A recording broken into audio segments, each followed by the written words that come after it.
ஆதியாகமம் 29வது அதிகாரம். யாக்கோபு பிரயாணம் பண்ணி கீழ்த்திசையாரின் தேசத்தில் போய் சேர்ந்தான்.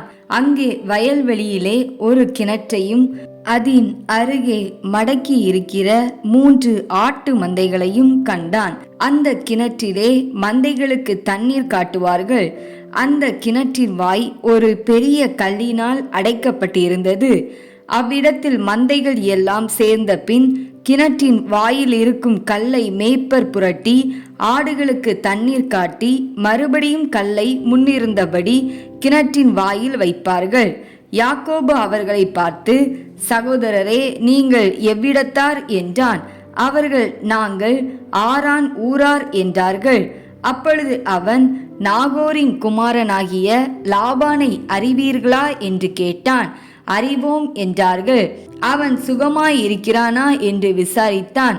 அதற்கு அவர்கள், சுகமாய் இருக்கிறான். அவன் குமாரத்தியாகிய ராகேல் அதோ ஆடுகளை ஓட்டி கொண்டு வருகிறாள் என்று சொன்னார்கள். அப்பொழுது அவன், இன்னும் வெகு பொழுது இருக்கிறதே, இது மந்தைகளை சேர்க்கிற வேலை அல்லவே, ஆடுகளுக்கு தண்ணீர் காட்டி இன்னும் மேய விடலாம் என்றான். அதற்கு அவர்கள், எல்லா மந்தைகளும் சேரும் முன்னே அப்படி செய்யக்கூடாது. சேர்ந்த பின் கிணற்றின் வாயிலுள்ள கல்லை புரட்டுவார்கள். அப்பொழுது ஆடுகளுக்கு தண்ணீர் காட்டுவோம் என்றார்கள். அவர்களோட அவன் பேசி கொண்டிருக்கும் போதே தன் தகப்பனுடைய ஆடுகளை மேய்த்து கொண்டிருந்த ராகேல் அந்த ஆடுகளை ஓட்டி கொண்டு வந்தாள். யாக்கோபு தன் தாயின் சகோதரனாகிய லாபானுடைய குமாரத்தியாகிய ராகேலையும் தன் தாயின் சகோதரனாகிய லாபானின் ஆடுகளையும் கண்டபோது யாக்கோபு போய் கிணற்றின் வாயில் இருந்த கல்லை புரட்டி தன் தாயின் சகோதரனாகிய லாபானின் ஆடுகளுக்கு தண்ணீர் காட்டினான். பின்பு யாக்கோபு ராகேலை முத்தம் செய்து சத்தமிட்டு அழுது, தான் அவள் தகப்பனுடைய மருமகன் என்றும் ரெபெக்காளின் குமாரன் என்றும் ராகேலுக்கு அறிவித்தான். அவள் ஓடிப்போய் தன் தகப்பனுக்கு அறிவித்தாள். லாபான் தன் சகோதரியின் குமாரனாகிய யாக்கோபுடைய செய்தியை கேட்டபோது அவனுக்கு எதிர்கொண்டோடி அவனை கட்டி கொண்டு முத்தம் செய்து தன் வீட்டுக்கு அழைத்து கொண்டு போனான். அவன் தன் காரியங்களை எல்லாம் விவரமாய் லாபானுக்கு சொன்னான். அப்பொழுது லாபான், நீ என் எலும்பும் என் மாம்சமுமானவன் என்றான்.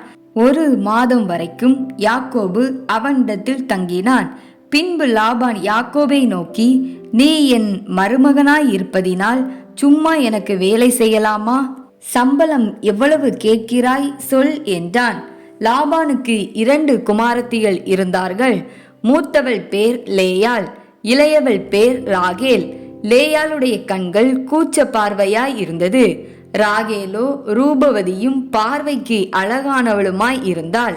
யாக்கோபு ராகேல் பேரில் பிரியப்பட்டு, உம்முடைய இளைய குமாரத்தியாகிய ராகேலுக்காக உம்மிடத்தில் 7 வருஷம் வேலை செய்கிறேன் என்றான். அதற்கு லாபான், நான் அவளை அந்நிய புருஷனுக்கு கொடுக்கிறதை பார்க்கிலும் அவளை உனக்கு கொடுக்கிறது உத்தமம், என்னிடத்தில் தரித்திரு என்றான். அந்தபடியே யாக்கோபு ராகேலுக்காக 7 வருஷம் வேலை செய்தான். அவள் பேரில் இருந்த பிரியத்தினாலே அந்த வருஷங்கள் அவனுக்கு கொஞ்ச நாளாக தோன்றினது. பின்பு யாக்கோபு லாபானை நோக்கி, என் நாட்கள் நிறைவேறினபடியால் என் மனைவியிடத்தில் நான் சேரும்படி அவளை எனக்கு தர வேண்டும் என்றான். அப்பொழுது லாபான் அவ்விடத்து மனிதர் எல்லாரையும் கூடிவர செய்து விருந்து பண்ணினான். அன்று இரவிலே அவன் தன் குமாரத்தியாகிய லேயாளை அழைத்து கொண்டு போய் அவனிடத்தில் விட்டான். அவளை அவன் சேர்ந்தான். லாபான் தன் வேலைக்காரியாகிய சில்பாலை தன் குமாரத்தியாகிய லேயாளுக்கு வேலைக்காரியாக கொடுத்தான். காலையிலே இதோ அவள் லேயாள் என்று யாக்கோபு கண்டு லாபானை நோக்கி, ஏன் எனக்கு இப்படி செய்தீர்? ராகேலுக்காக அல்லவா உம்மிடத்தில் வேலை செய்தேன், பின்ன ஏன் எனக்கு வஞ்சகம் பண்ணினீர் என்றான்.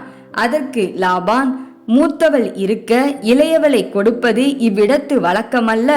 இவளுடைய 7 நாளை நிறைவேற்று, அவளையும் உனக்கு தருவேன். அவளுக்காகவும் நீ இன்னும் 7 வருஷம் என்னிடத்தில் வேலை செய் என்றான். அந்தபடியே யாக்கோபு இவளுடைய 7 நாளை நிறைவேற்றினான். அப்பொழுது தன் குமாரத்தியாகிய ராகேலையும் அவனுக்கு மனைவியாக கொடுத்தான். மேலும் லாபான் தன் வேலைக்காரியாகிய பில்காலை தன் குமாரத்தியாகிய ராகேலுக்கு வேலைக்காரியாக கொடுத்தான்.